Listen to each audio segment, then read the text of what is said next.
الضالين آمين. السلام عليكم ورحمة الله وبركاته. الحمد لله والصلاة والسلام على سيدنا رسول الله وآله وصحبه ومن نصره ووالاه. سبحانك لا علم لنا إلا ما علمتنا إنك أنت العليم الحكيم. وعنده مفاتح الغيب لا يعلمها إلا هو ويعلم ما في البر والبحر وما تسقط من ورقة إلا يعلمها ولا حبة في ظلمات الأرض ولا رطب ولا يابس إلا في كتاب مبين. اللهم صل وسلم وبارك على مولانا محمد النور المذهب للنسيان بنوره وعلى آله في كل لمحة ونفس عدد ما وسعه علمك. أما بعد. Ashabul Fadilah, tuan-tuan imam, barisan jawatan kuasa masjid, datuk-datuk, tuan-tuan dan puan-puan, muslimin muslimat yang dirahmati Allah Subhanahu wa taala sekalian. Apa khabar tuan-tuan? Alhamdulillah, kita akan menyambung bacaan kitab Lil Imam Al-Syeikh Wan Ahmad bin Muhammad Zain bin Mustafa Al-Fatani dalam karya beliau yang berjudul Sufi dan Wali Allah Subhanahu wa taala. Kita sambung pagi ini pada halaman 33. Betul?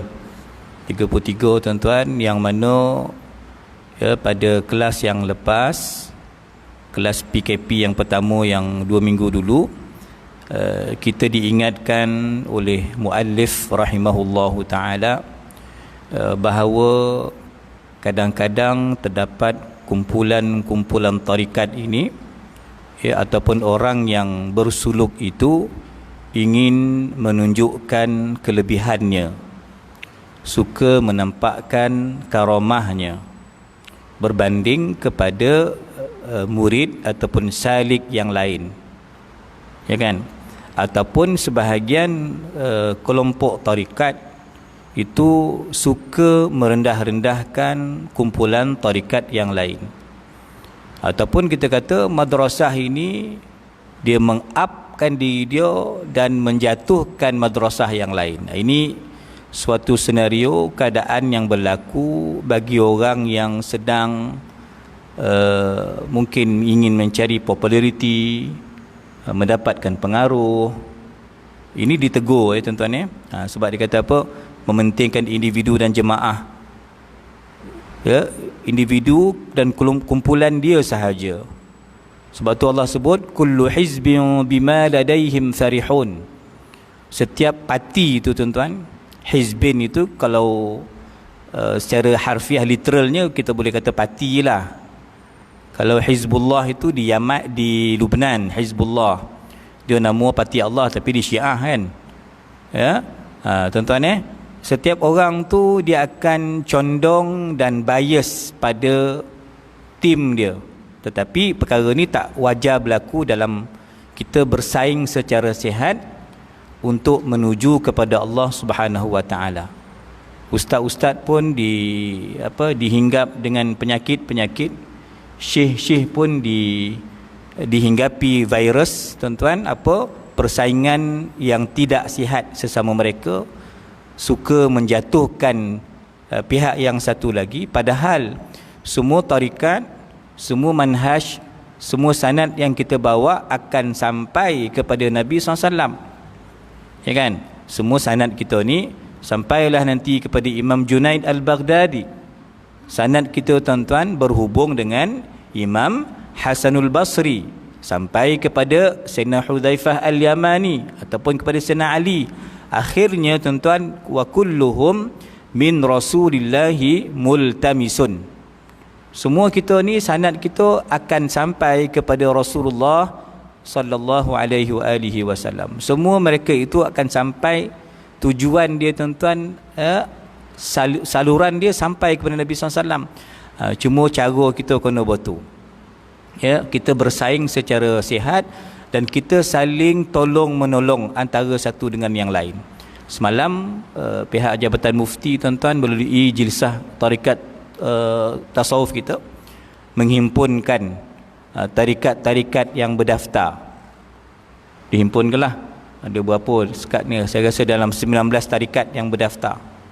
Masya Allah, tabarakallah, termasuk yang ada Tuan Guru Dr. Jahid Siddiq, ya, termasuk yang ada Prof. Dr. Abdul Rahman Mahmud, ahli jilsah kita, ya, dan semua wakil-wakil tarikat lah berkumpul berbincang, tuan-tuan ya. Jadi di situ kita nampak bahawa yang saya nampak semalam lah, itu satu hala tuju yang lebih kemas, yang kita bukan nak mengangkat diri kita, kita nak mengangkat tarikat yang kita bawa dengan memandang rendah kepada tarikat-tarikat yang lain, tapi mesti semua tarikat ni bersama-sama ingat mengingati, tolong menolong untuk memartabatkan tarikat tasawuf ini, tuan-tuan. Itu tujuan, itulah yang ditegur oleh Syekh Wan Ahmad ini, tuan-tuan, sehingga beliau kata kalau kita sibuk berkelahi ini, itu tanda kita belum mengecap manis ilmu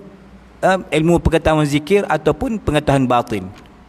Itu tanda kita belum tahqiq lagi dalam akhlak kita, ya. Maka kata beliau rahimahullahu taala, camkanlah sekali lagi perkataan Syekh Ali Al-Khawas. Siapa tuan-tuan Syekh Ali Al-Khawas?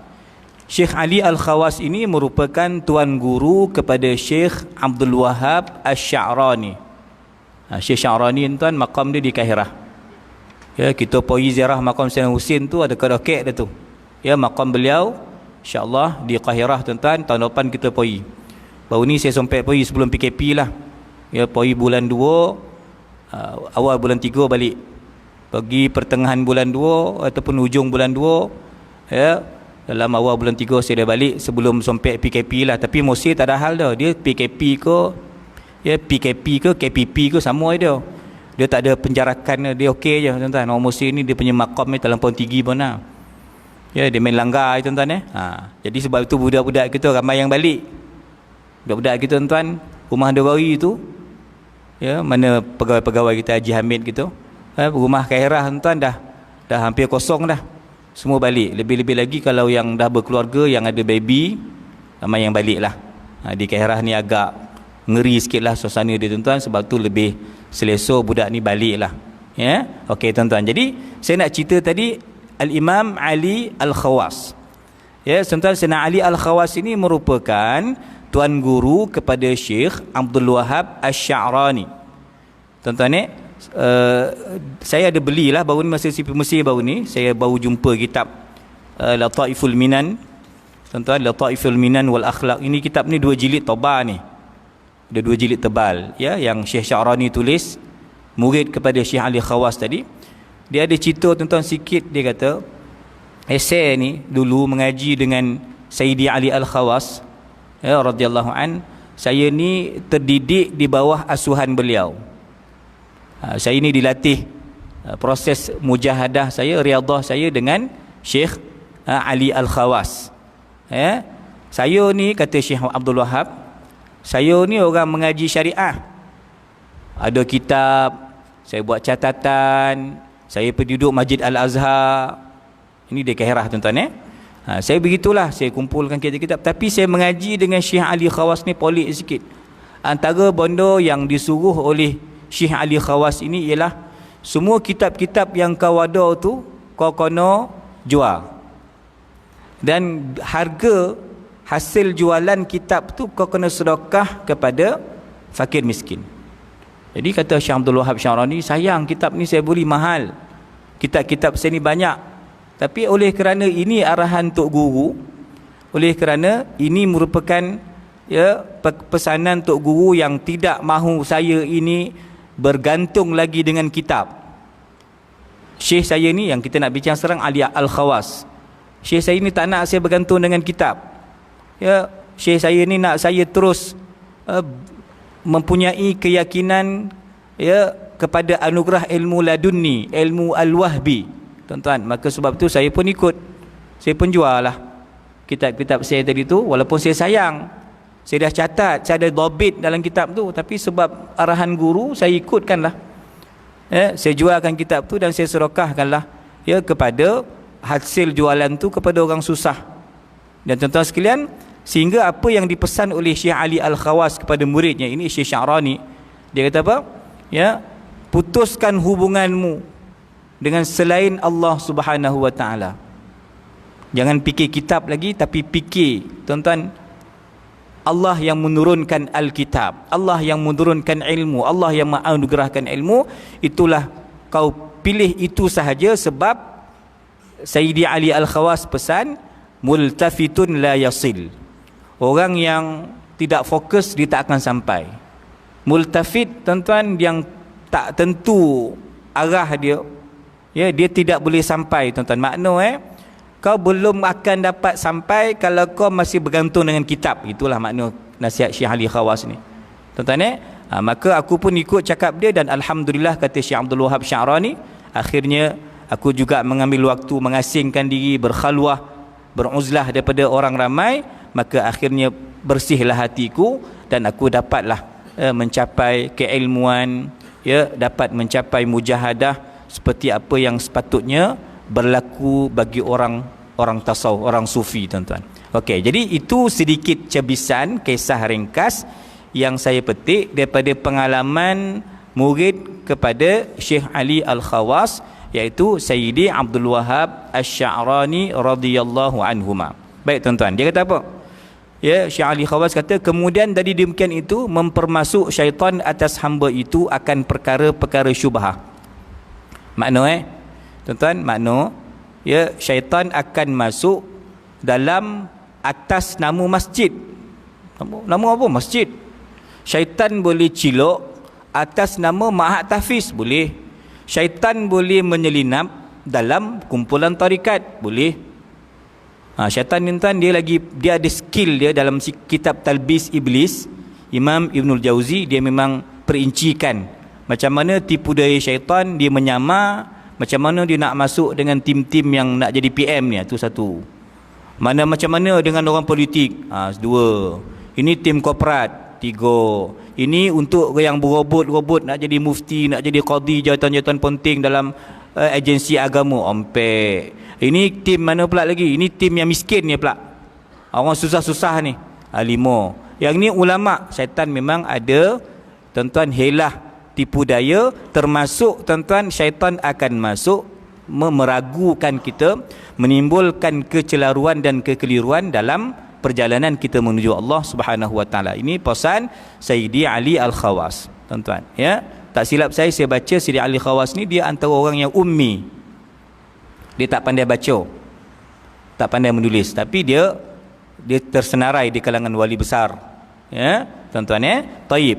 Kalau perkataan itu telah muafakat dengan apa-apa yang tersebut, bahawa sebahagian manusia melihat Tuhan dengan muraqabah. Kan? Ini maqam ihsan kita lah. Al-ihsanu an ta'budallaha ka'annaka tarah.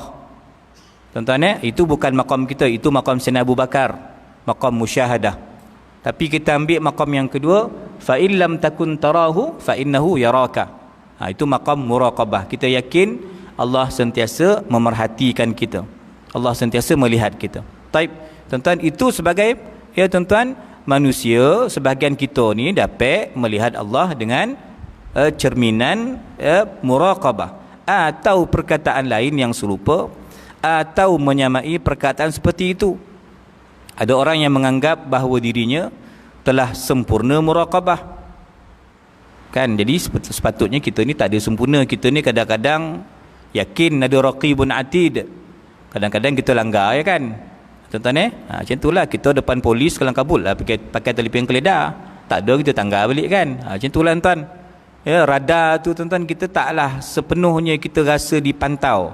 Kadang-kadang kita nak bebas, kadang-kadang kita rasa berlepas daripada Tuhan.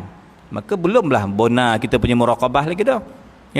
Lalu tanpa hati-hati dan tak sabar, terus dengan berani menceritakan rahsia muraqabahnya kepada orang lain.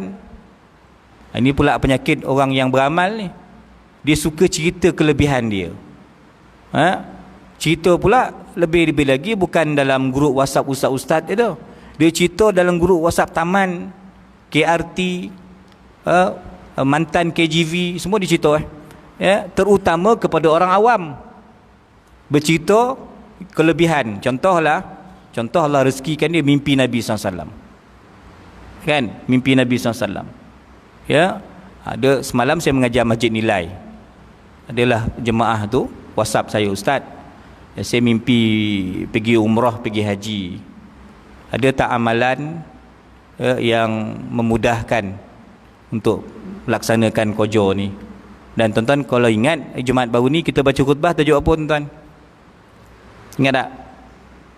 Siapa macam mam? Tajuk haji kan? Haji tak jadi. Tajuk haji kan? Tapi haji tak jadi ganti dengan 3 amalan lain kan? Kita dah baru ni khutbah Jabatan Agama Kesmat lah, dia tipu kita. Apa maksud dia tipu kita? Haji memang tak ada tahun ni. Dia baca tentang haji tapi gantikan dengan 3 amalan yang menyamai pahala ibadah haji. Antaranya hari ni yang tuan-tuan stay ni, tunggu duduk sekejap sambil dengan kuliah, fikir-fikir sikit, zikir-zikir sikit tuan-tuan. Habis waktu sekarang sembahyang sunat isyraq, dapatlah pahala haji dan umrah.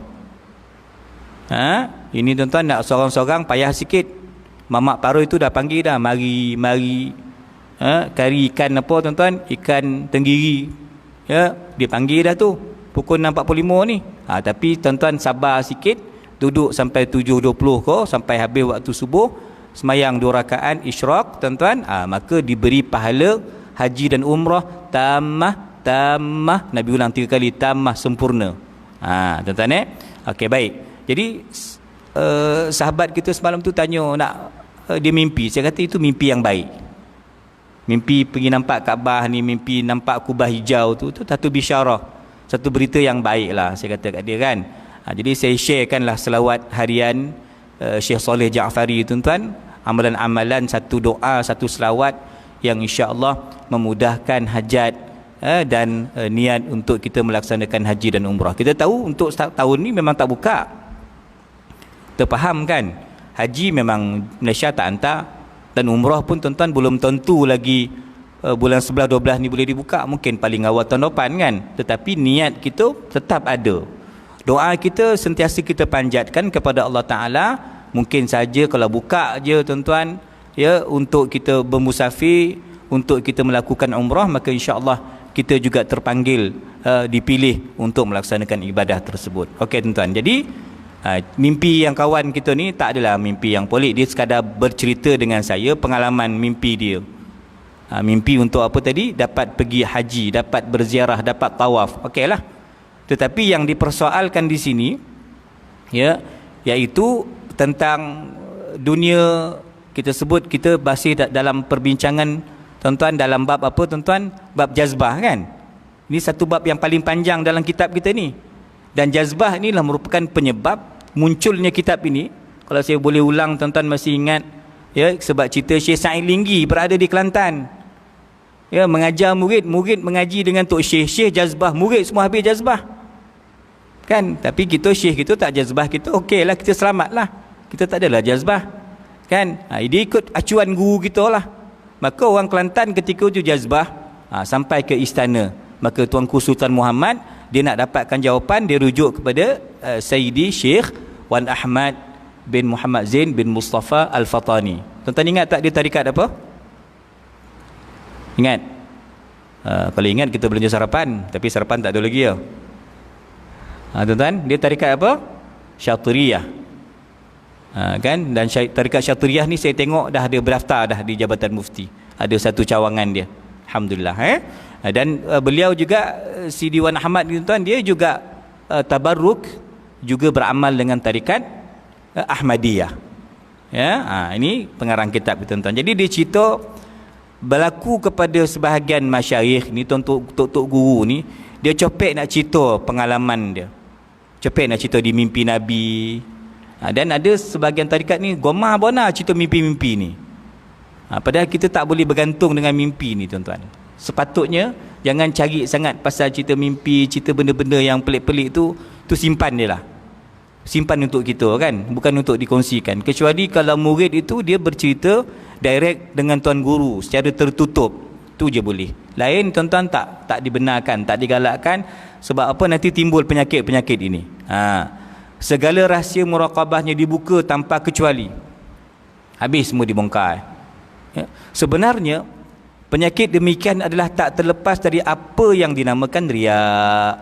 Maka untuk mengelakkan perkara ni, maka tak boleh dicerita. Lebih-lebih lagi cerita dalam kuliah umum macam ni. Kuliah kita pula bukan orang dalam masjid 100 orang ni dengar. Ni kat luar ni tuan-tuan, ramai dengar ni. Kalau tak dengar live pun mereka akan tengok nanti. Kemudian mungkin malam kang dia terpandang Masjid Paroi, dia tengok pula. Kita pun bercerita karamah kita, cerita kelebihan kita. Maka tidak konsistennya, tidak tetapnya muraqabah kita itu, tandanya ialah kita bercerita segala kelebihan kita. Padahal di situ terselit riak. Itu yang menghapuskan amal kita, menghapuskan pahala kita. Ya. Bahawa semata-mata mencari kemegahan dan macam mana baca tu? Populariti. Supaya dia dikatakan orang ahli taat beribadah. Nak glamour je, nak viralkan itu supaya dia popular. Nak popular ni jangan jadi syekh. Nak popular pergi masuk kolam renang tu, berenang. Jadi Nurul Huda Abdullah. Berenang-renang tu boleh jadi populariti tuan-tuan. Jangan jadi apa? Jadi artis. Jadi ulama' ni bukan nak cari populariti.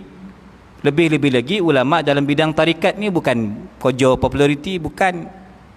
Masuk tarikat, masuk tasawuf supaya kita dikenal sebagai abid, sebagai salik. Itu bukan. Ya. Tanda ni tadi, kita pun bercerita kelebihan-kelebihan kita. Itu tak betul. Itu tak boleh lah. Bahawa sering terjadi apa yang diceritakannya itu bertentangan dengan akidah usuluddin. Lebih-lebih lagi kalau tuan-tuan apa yang dia share tu pula benda yang polik-polik pernah. Mimpi Nabi SAW, itu memang para ulama berlaku. Yaqazah, jumpa Nabi secara nyata. Semua syekh tarikat tuan-tuan yang saya baca lah, semua syekh tarikat mesti jumpa Nabi secara yaqazah. Baru terbenanya tarikat itu. Mana-mana pengasas tarikat, kalau tuan-tuan nak sebut Sidi Ahmad bin Idris, tuan-tuan nak sebut Imam Abdul Hasan Asyadzili, tuan-tuan nak sebut Syekh Abdul Qadir Jilani, termasuk saya sebut Syekh Saleh Ja'fari, tuan-tuan, ini semua jenis Allah pilih mereka jumpa Nabi SAW secara yaqadhah. Wajma' baini wa bainahu kama jama'ta bainar ruhi wan nafs zahiran wa batinan yaqazatan wa manama. Itu yaqazah. Memang mereka jumpa Nabi SAW secara jaga. Berlaku tuan-tuan. Okey. Tetapi yang lebih suspend lagi tuan-tuan, dia bercerita benda yang nampak tuan-tuan kontra dengan usul akidah, dengan usuluddin, dengan tauhid yang kita mengaji. Seumpama mereka menceritakan sifat-sifat yang tidak patut kepada Allah Ta'ala. Okey, apa Syekh nak bagi tahu ni? Sebab Syekh kita ni tuan-tuan, dia merupakan Syekh dalam bidang fiqh dan usuluddin. Saya khatam dengan Dr. Yusri kitab Faridatul Faraid. Pengarangnya pengarang yang sama lah kitab kita ni. Dr. Yusri dulu dia mengajar di Sahah. Dulu masa dia muda-muda dulu, masa dia one by one lah, sebelum dia dapat 2 ni kan. Tuan-tuan dia mengajar kitab Faridatul Faraid, khatam kita di Sahah dulu. Jadi pengarang dia siapa? Sama, Syekh Wan Ahmad bin Muhammad Zain bin Mustafa Al-Fatani. Jadi dia nak cerita pasal tauhid, dia memang makan dia lah, memang bidang dia. Sebab tu dia tak nak orang yang menceburi bidang tarikat ni, dia ambil senang, ambil mudah untuk bercerita pengalaman kerohanian ni, dan kadang-kadang mengelirukan. Itu yang dia tak nak. Sebab dia tahu dia ni memang pengkaji, ulama' besar dalam ilmu tauhid. Apa cerita tuan-tuan yang bertentangan? Dia kata, kita mengetahui bahawa Allah Subhanahu Wa Ta'ala maha suci dari perumpamaan apapun dalam jagat ini, sama ada yang nyata maupun yang tersembunyi.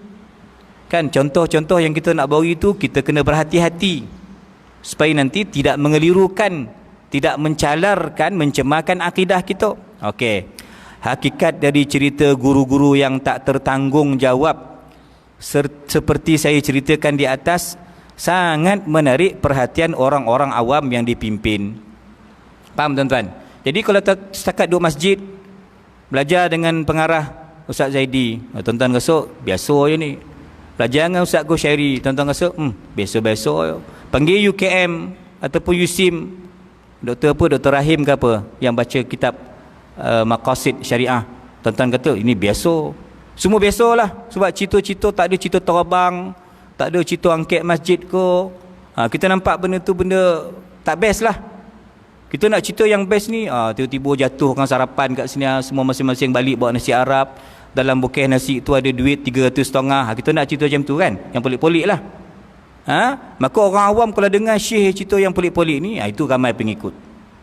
Kalau ustaz mengajar ambil tauliah, ya, baca kitab, bertahun-tahun pula tak khatam, tuan-tuan kata lambat nah sampai ni, tak boleh ni dah. Dia nak copek sampai, kita nak copek ya kan. Gelojoh dalam nak sampai itu pun satu kesilapan dalam perjalanan menuju Allah. Biarlah kita berdikit-dikit tuan-tuan, perlahan-lahan proses kita punya tahalli, tuan-tuan, untuk tajalli. 3 proses ni kita buat ikut step dia, ikut SOP dia. Jangan langgar SOP yang ada, sebab kalau kita langgar tuan, esok tak sampai-sampai tuan-tuan, turun ke bawah kita balik, jatuh maqam kita nanti, ya kan. Maka sebab itu dia kata apa, ya, orang awam memang sukalah dengar cerita-cerita yang pelik-pelik ni. Bukan orang awam tuan, saya ni pun, ustaz ni pun, kalau dengar cerita pelik-pelik pun saya gomar. Walaupun kita tak dapat benda tu, tapi gomar. Cuma dikawal. Sebab tu saya ingat dulu Maulana Abdullah kita, dia bosan, jangan fokus sangat cerita-cerita karamah-karamah ni, sebab kita memang tak dapat capai karamah tu, ya, kita tak boleh rasa. Cuma yang penting kita mengaji, kita beramal. Itu yang sebenarnya. Inilah karamah kita, iaitu al-istiqamah, ya kan. Taib. Qala, ya, orang awam yang tak dapat membanding dengan pengetahuan guru-guru yang lain selain dari gurunya yang dianggap mursyid tadi, kan tuan-tuan. Jadi tengoklah, sebab itu kita dalam disiplin ilmu tasawuf tuan-tuan, ini saya baca dekat Masjid Ibn Khaldun, dah khatam dah, ya tuan-tuan. Kalau kita tengok, ya, dia dalam adab suluk al-murid, seni kita bertarikat ni tuan-tuan, kita nak bersuluk ni, kita ada adab dengan syekh kita, ya. Sebab itu dia ada 2 level ilmu. Satu disebut ta'lim ataupun tabarruk, mengambil pengajian tuan-tuan, mengaji berkitab, dengan kuliah, dengan tazkirah. Ini namanya ta'lim. Cari seramai mana mungkin guru kita. Jangan guru lelaki je. Kalau ada guru perempuan pun, kok dia buka lah, orang lelaki boleh datang pengajian Ustazah Zaini, isteri Ustaz Basit, boleh datang kelas Ustazah Razidah, boleh datang orang lelaki, boleh datang kelas siapa ngajar lagi, Ustazah Asmat ngajar sini ke? Kalau dia buka lah tuan-tuan, datanglah belajar, tak apa. Jadi guru kita ni ramai, ya, lelaki mahupun perempuan. Itu bab ta'lim. Tetapi pada bab tarbiyah, pada bab tarikat, guru itu mesti satu. Dalam satu waktu tuan, syekh kita satu saja, supaya kerohanian kita ni tak bercampur, tak berkecamuk, biar dia sebati. Contoh sekarang ni kita tengah follow up dengan mana? Colombia. Gempa sikit, jauh sikit Colombia kan. Maka dalam masa yang sama tuan, jangan pula tuan-tuan pergi follow up dengan KPJ pula. Sakit yang sama dan doktor sama-sama pakar. Dalam masa yang sama, hari ni pergi Colombia, esok pergi KPJ, lusa pergi Colombia, kemudian pergi KPJ balik. Jahanam tuan-tuan. Dalam bab perawatan zahir ni pun, kita cari doktor pakar seorang je, biar dia settlekan. Maka sebab itu dalam kerohanian pun tuan-tuan, doktor kerohanian ni, syekh-syekh tarikat ni, dia mesti seorang je dalam satu masa. Kalau tak serasi, tak suai, istikharah, minta petunjuk, syekh dah meninggal ke, tarikat tu dah tutup ke, baru kita pindah tarikat lain. Ataupun kita tadi duduk mana tadi, kita duduk Seremban mengaji dekat Pondok Rasah, tiba-tiba Kojo, kena pindah ke Kedah, kena pergi ke Borneo, Sabah, Sarawak, duduk sana 20 tahun sampai pencen. Kat situ kemungkinan kita boleh bertukar tarikat. Itu situasi yang berlaku.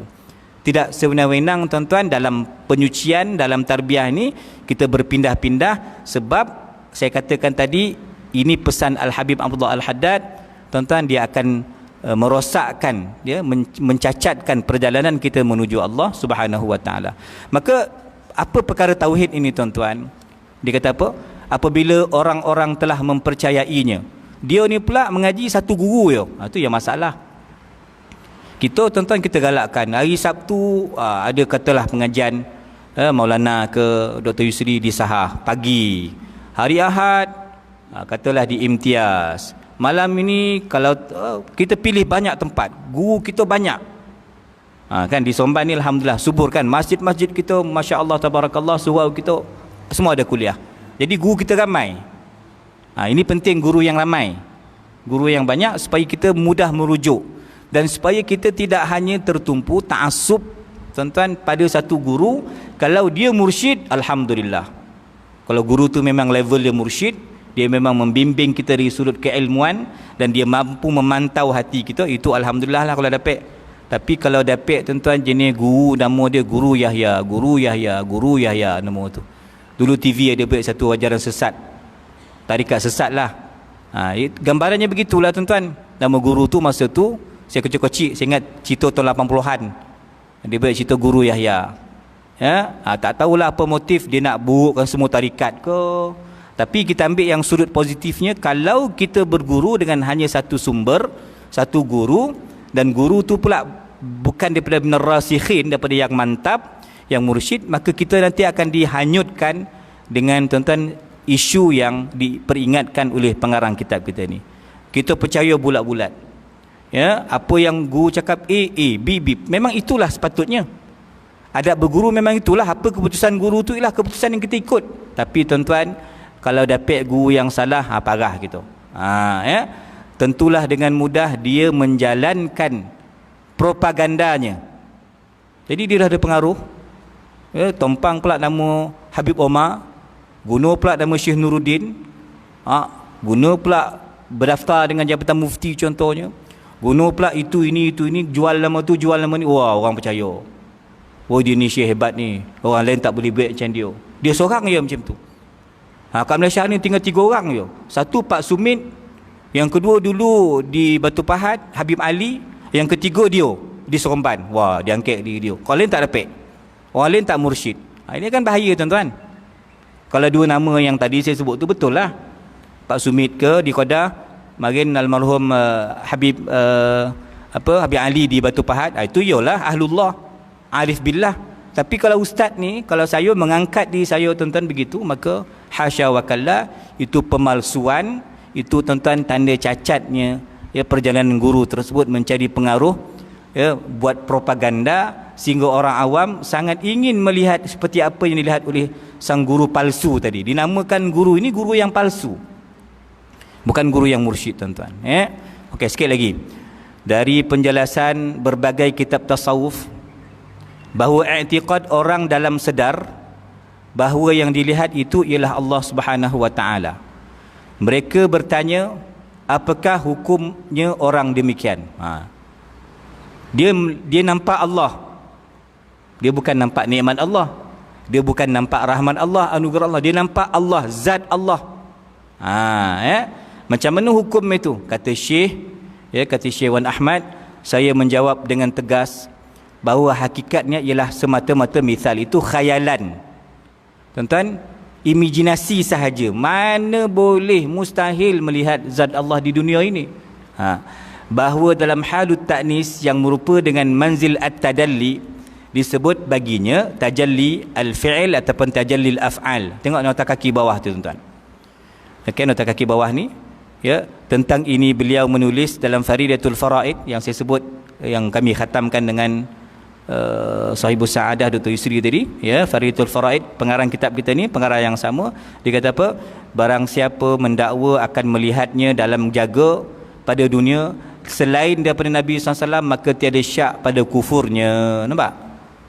Orang yang mendakwa, tuan-tuan, dia tengok melihat Allah secara jaga, tuan-tuan, dia qazahnya, maka dia kafir, zindiq.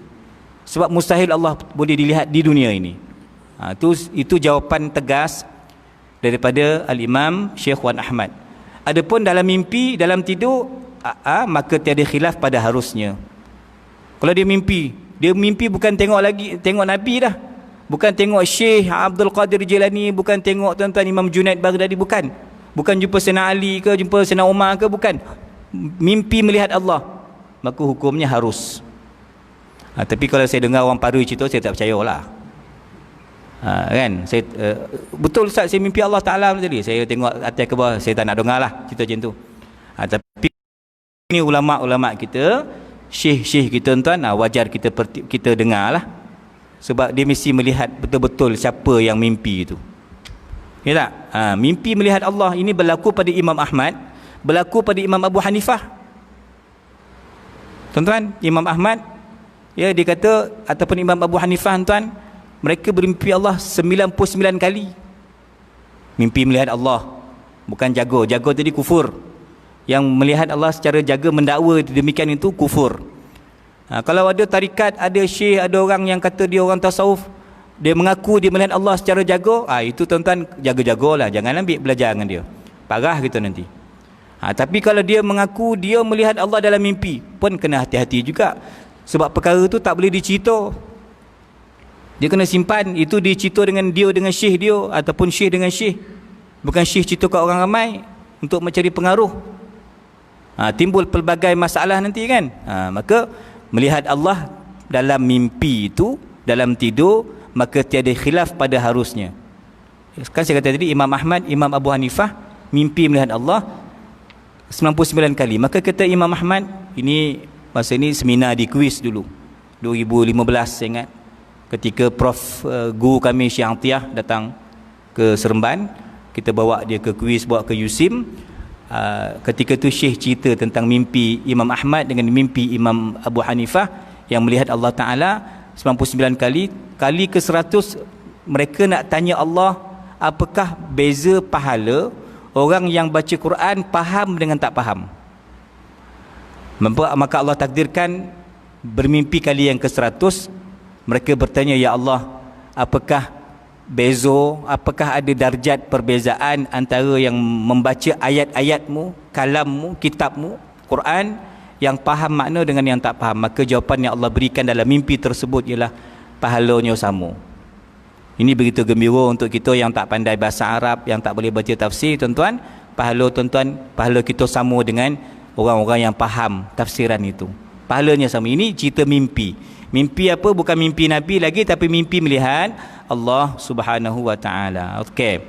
Taib. Bahagian tepi kitab beliau tulis. Tepi kitab kan tuan-tuan ada hasyiah dia. Siapa ni? Imam Wan Ahmad Al-Fatani, tuan, dia kata apa? Yang dilihatkan dia dalam tidur, jika ada ia dengan wajah yang tiada mustahil atas Allah Ta'ala, ya, maka iaitu ialah Allah Subhanahu wa Ta'ala. Dan jika tiada begitu tu maknanya tuan, ada nilai-nilai perkara-perkara yang menyamai makhluk, seperti ada ia dengan rupa seorang lelaki. Dia mimpi Allah, ustaz, tapi Allah tu rupa Haji Tapa contoh. Dia mimpi Allah, ustaz, macam rupa imam masjid Pancu. Cano pula kau mimpi ni, Allah berupa orang pula. Itu mustahil. Itu mimpi kau tu setan lah tu. Kan? Maka bukannya ia Ta'ala, bahkan iaitu misal yang menjadikan dia oleh Allah Ta'ala. Dan dikatakan tatkala itu bahawa melihat ia akan Tuhannya pada jumlah, kerana hikmah yang nyata pada ta'bir mimpi, dengan bahawa dikatakan petunjuk ia atas bahagian-bahagian. Dan kata qil, ada satu pendapat yang lemah, ya, Allah Subhanahu wa Ta'ala jua dan keadaan dengan itu wajah hanya sungguhnya dengan i'tibar zikir orang yang melihat. Adapun pada hakikat, maka tiadalah Allah Ta'ala itu seperti demikian itu. Dan telah dinyatakan setengah sufiah yang mendakwakan melihatnya Subhanahu wa Ta'ala, melihat Allah, orang sufi melihat Allah Ta'ala dalam mimpi, dalam tidur. Betapa engkau lihatkan dia? Orang tanya, macam mana kau boleh lihat Allah Ta'ala? Maka berkata ia, berpaling penglihatan mataku pada mata hatiku. Jelas tuan-tuan, saya bukan lihat dengan mata kasar, tapi saya melihat Allah dengan mata hati. Clear lah. Basirah ni mata hati tuan-tuan, bukan mata kasar. La tudrikuhul absar wa huwa yudrikul absar wa huwal latiful khabir. Allah tidak mampu dilihat oleh pandangan kita tuan-tuan, pandangan mata kasar. Maka jadilah sekalian aku penglihatan, maka melihatlah aku akan mereka seperti umpama sesuatu. Ini petikan daripada kitab Faridatul Faraid lil Imam, pengarang kitab kita tuan, Imam Sayyid Ahmad Al-Fatani. Okey tuan-tuan Taib. Sikit lagi. Ya, selesai tuan yang itulah. Jadi maknanya disebutkan pada halaman 35, sekali-kali tiada harus menceritakan yang dilihat itu kepada ulama yang bukan ahlinya. Kalau dia kata dia mimpi melihat Allah sekalipun, dia bertemu Nabi SAW secara jaga sekalipun, dia tak boleh share dengan orang. Dia tak boleh viralkan dalam grup dia. Tak boleh. Sebab nanti timbul pelbagai tanggapan-tanggapan yang mendatangkan keburukan lebih banyak daripada kebaikan dia. Ya, bukan ulama sufi, jangan cerita, kecuali dia cerita kepada grup orang yang faham, orang yang memang dah bersuluk, yang ada zauk, yang ada pengalaman kerohanian, itu dia boleh cerita sama-sama dia. Apatah lagi kepada orang jahil yang awam, tak boleh cerita. Kalau dia ceritakan juga mengakibatkan fitnah yang sangat benar, bahkan boleh jadi membawa kepada kekufuran. Na'udzubillahi min dzalik. Insya-Allah tuan-tuan, nanti kita akan sambung kepada perkataan telah berkata Sayyidina Ali bin Abi Talib. Insya-Allah tuan-tuan.